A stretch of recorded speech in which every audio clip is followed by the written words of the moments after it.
Going to acting school for literally 10 years.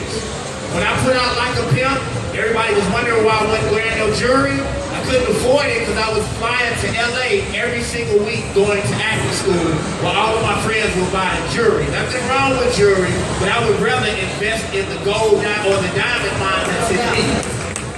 So please, if you want to do anything, invest in your talent. It's funny, I talk about that when I do a lot of my panels and so forth.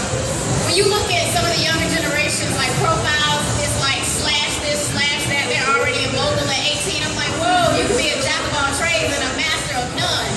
So like they understand, like take time to perfect your craft. Be great at something first, and then you can get your side hustle going. I want to take it back up to my man D-Nice.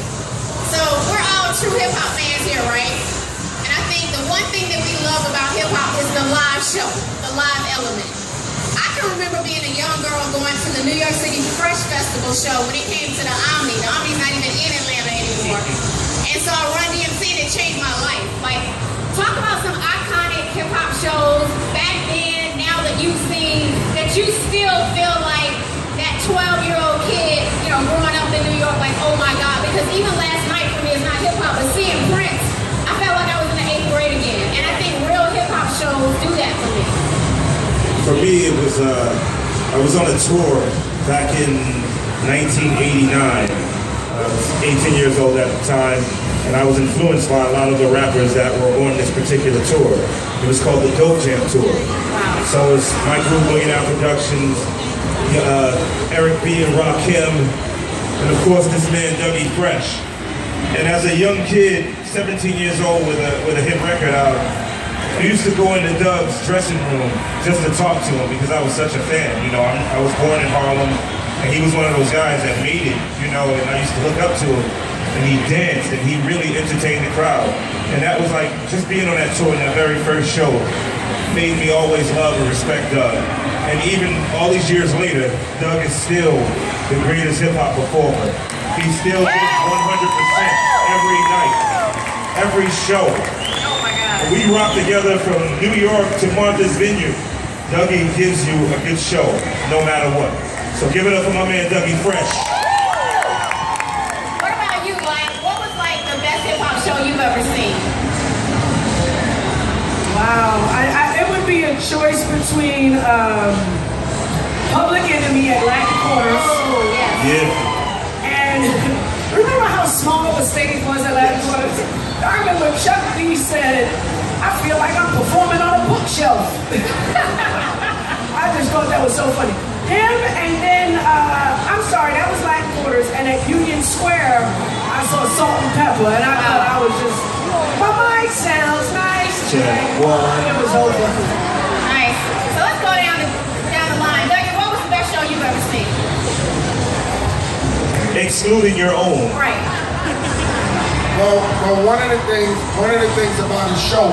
First of all, I want to thank D-Nice for the acknowledgement, and I'm proud of D-Nice because the other part of the story is that D-Nice used to come to the dressing room or hang out in the hotel room, and when a lot of people were running around, which this is the way the game was, girls would be running around, you know, and it would be, you know, everybody looking for somebody. We would be in the room studying performances and analyzing different things, exercising and stuff like that. And D-Nice has always been a very different kind of guy because he's a photographer. He's a student of hip hop, and he's been that way from the beginning all the way till now. As a DJ, I've seen him not want to get back in, and then get back in.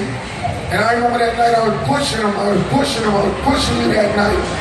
And after I pushed him, it's kind of like a bike. You know, you don't ride for a while, but when you get back on it, it's something that you never really lose, you know what I mean? So, homeboy went from riding a bike to riding a motorcycle to flying a plane right now, you know what I mean? So, I don't know if you've ever been to any of his parties, but he has grown tremendously as a DJ, and pound for pound, I would say he's definitely one of the best DJs in the game. There's no question of that. And that's for real. You know? And for me, the shows, what's the greatest show I've ever seen? That's a hard question. One of them. One of the greatest shows I've ever seen. I guess I would have to say last night. Because I thought that no, not me. I'm talking about hip-hop, not just hip-hop. Only hip-hop. Yeah. Well, Prince was kind of hip-hop last night. You know what I'm saying? I give him hip-hop credibility, you know what I'm saying? Absolutely. He gets a pass. I think that one of the best shows that I've seen was a group that y'all probably don't know, but you should look them up. Cold Crush Brothers. No. I went to a place called Harlem World, and this hip-hop thing is real deep. We don't even have enough time for me to explain how deep this hip-hop thing is. But I seen this group called the Cold Crush Brothers, and they got on stage, and when I was there, they was on the same bill with a group called the Treacherous Three. And then y'all know about the Treacherous Three. Kumo D is one of the original members of the Treacherous Three, as well as Spoonie G. So I went to this show and I seen the Cold Crush Brothers come from the steps in Harlem World that was upstairs all the way down, walking down with posters in their hand, coming to the stage, and they had this record where the audience would just go, the Cold Crush, the Cold Crush, the Cold Crush. And they would be walking down, and the guy would be on the mic saying, who? And there'd be like 1,000 people in there, and it would just be building and building. And I seen them get on the stage, and when I seen them perform, it actually made me know how important a show is. Because sometimes you do a show, and you think, well, I'm gonna do this, get this paper and roll out. But that's not how somebody in the audience feel when you paid your money to come and see a show. And I remember one time going to Queens, and I won some tickets to a show, and I seen some groups like Sugar Hill Gang, Grandmaster Flash, Furious 5, and when I took the train there and I got off, the show was canceled. And I was like 13, me and a couple of my friends. And when I got there, I seen the groups walking around and backstage. And I said, yo, they could get on and do one record. Damn, just one song. They didn't get on because the money wasn't right. So I said, as an artist, if ever, when I took that long train ride home, I said, if ever I make it, I would never not perform because there wasn't enough money there. Because I think if 10 people come to see you, 20 come to see you, or 1,000 come to see you, you should always give 150%. And that's why we love you, Dougie Fresh. All right, we got about 5 minutes left.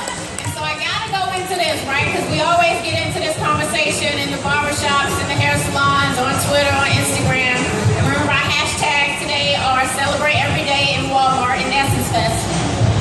Top 3 MCs, Lyte, of all time. I gotta put you on the spot.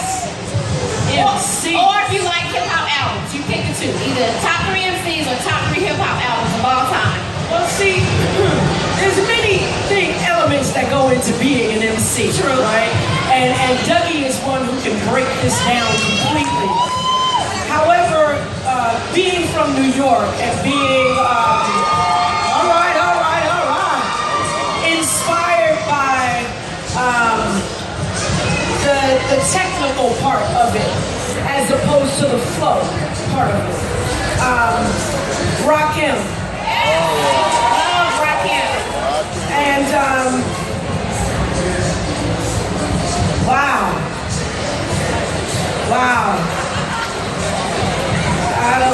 I'd be reaching for straws right now. Rakim can stand for 3 though. Alright, I'm just gonna leave it at Rakim. What you got, Doug?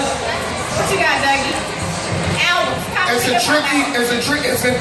a question that you really can't answer. Because Everybody has a different style of an MC.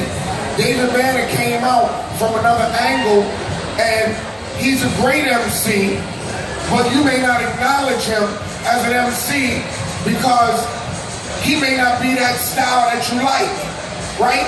But let me tell you, this is what I'm gonna tell you, and you take this home. Mostly all styles of MCs that you hear come out of 4 different people. Maybe 5 if we put the last one in it.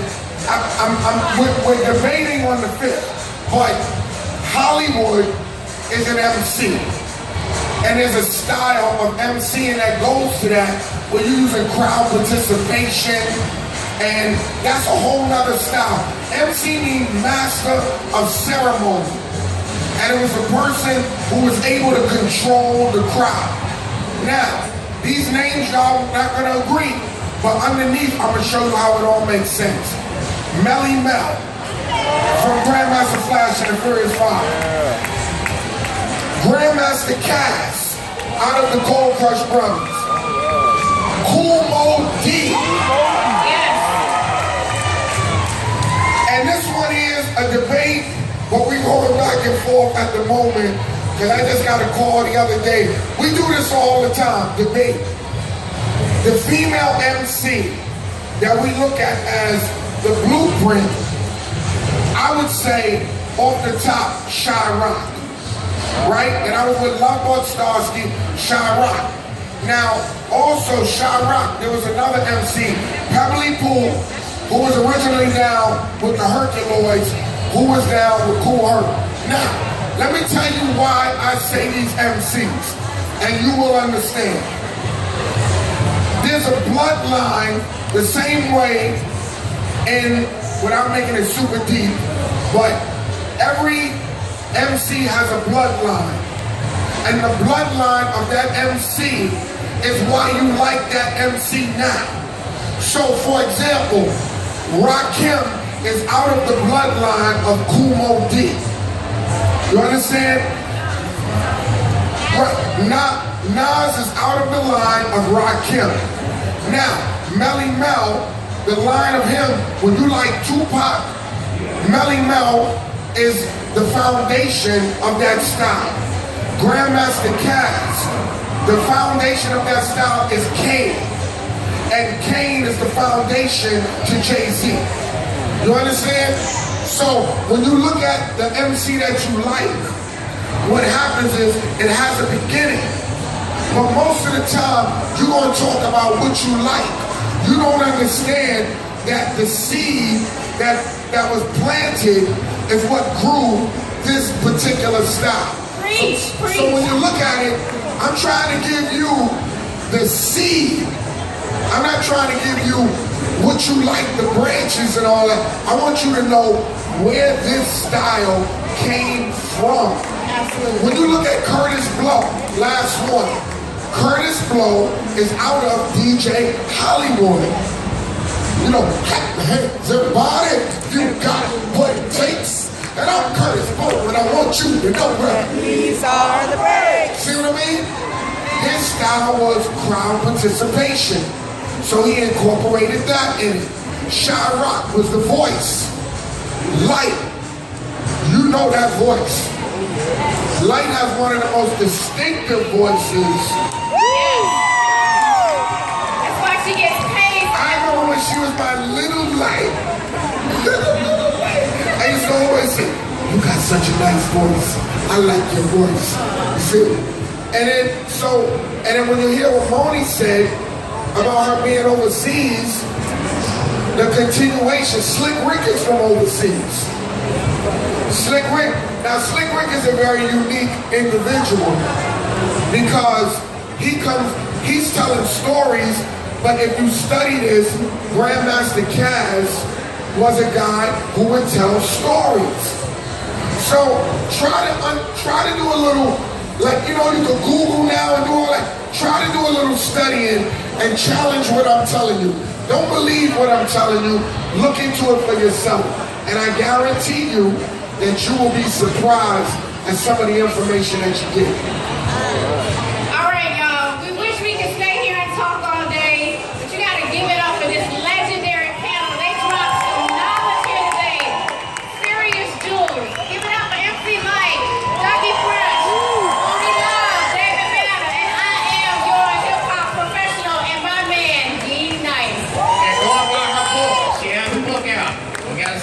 stuff. Buy her book. Thank you. So you guys stick around. We got a special surprise coming up for you.